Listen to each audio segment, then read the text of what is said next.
Hey friends, it's your boy SVH coming at you with today's Bowl of Saki by Hazrat Nayat Khan for May 3rd, 2024. No person should allow his mind to be a vehicle for others to use. He who does not direct his own mind lacks mastery. This is a powerful one. You should never let anybody control your mind. You should never let it be a vehicle for someone else to use, right?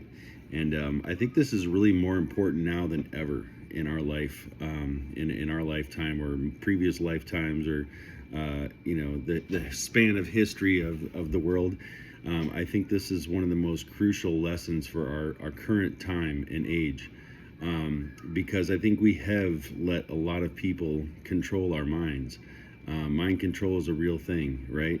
And I think we see it more and more now with the programming that's on TV and a lot of the other things that have been done to make us believe that if we follow a certain path or do a certain thing, we do what everyone else does, follow the herd, then we become less susceptible to danger or to harm or to harming others or those types of things. And I think COVID really was a big eye opener for this, for just how much control over us maybe some government agencies have, or other people in higher places, elites, if you will, that type of thing. So, not trying to espouse a bunch of conspiracy theories here, just theories, right? About kind of how over time, I think a lot of things have been manipulated and twisted to make us believe that a certain history is the way that it is, or a certain experiences, it can only come from certain things and certain ways of doing things, from religion to other dogmatic thought forms and things like that. Have kind of moved us into this place where we've allowed our mind to be a vehicle for others. And you really see this a lot today with technology. We've taken the thought process out of so many things, to where now you can type a sentence into the computer and it can spit out a perfect symphony in the style of Beethoven or Mozart or whatever you program it to do. You can sit here and type in a couple words and it searches everything for you about a subject and gives you multiple viewpoints, opinions that have already been previously fact-checked by independent fact-checkers, right? So now you have people checking the facts to see if the facts fit into a certain narrative. And again, this is all something that controls the vehicle of the mind. And these are just some modern perspectives that I'm putting on this ancient teaching. And to bring it back to the ancient teaching, not to put too much of my own spin on it here, I would like to share a little bit of Murshid's commentary on this particular subject.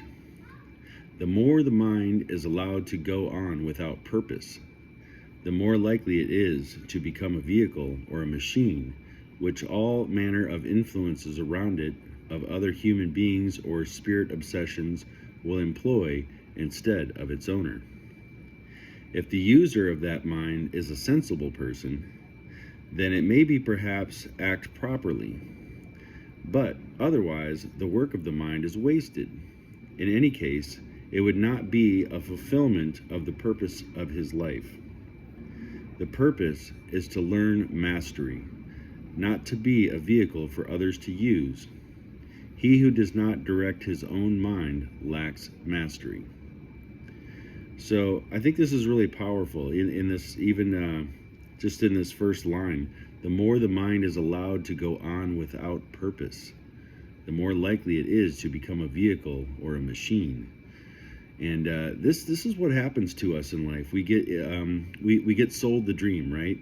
You're going to go to school, then you're going to go to college, you're going to get a degree, then you're going to get a great job, you're going to get married, you're going to have kids, you're going to buy a house, you're going to, work, 45, 50 hours a week and own nothing and be happy. And, that just becomes the norm, and it becomes something that we get pulled into, right? Because we have not maybe set that precedent of our own life purpose. Maybe it's a career path that we were kind of pushed into by our parents or pushed into by outside influences or things like that. Or we were sold the dream online of being a rock star or in a magazine, right? I saw Metal Edge magazine growing up, and I want to be like these guys. I'm going to be a rock star, and I'm going to get the big mansion and have all these fun things going on because I'm a rock star, right? Again, it's a mindset that gets set into place, and then you sometimes route your purpose in life around what other people have presented or projected on you, and that can be dangerous as well. So I think it's really important that we make sure that our mind is allowed to have purpose, not allowed to go on without purpose, right? Because the more your mind goes on without purpose, and I think that's the big problem today. People are getting into technology so much so, and our kids are on technology so much so that there's not a sense of purpose established early on enough to really start to drive the soul towards that aim, right? We just kind of go through life, hey, let's I want some mindless entertainment tonight, let's turn on the tube. I'm bored, I'm just going to sit and watch some YouTube shorts, or I'm just going to scroll through Instagram or Facebook and see what everybody else is up to today, because I'm bored, right? And then we end up getting in these patterns of living life without purpose. And every moment is a beautiful blessing and an opportunity to really strive towards something greater.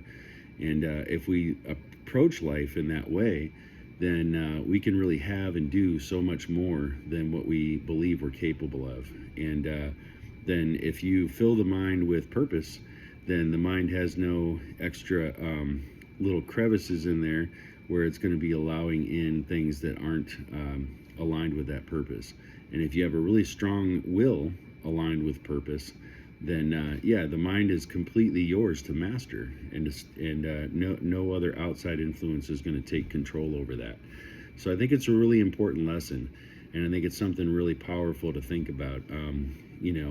Are you going on in life without purpose? Are you allowing your mind in any way, shape, or form, the smallest bit or the to the fullest extent? Are you allowing yourself to become a machine? Are you allowing the mind to become a vehicle for someone else to maneuver and control?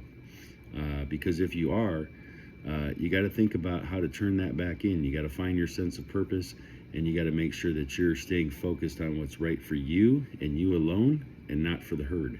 So just a couple thoughts on today's Bowl of Saki. I really like this one a lot.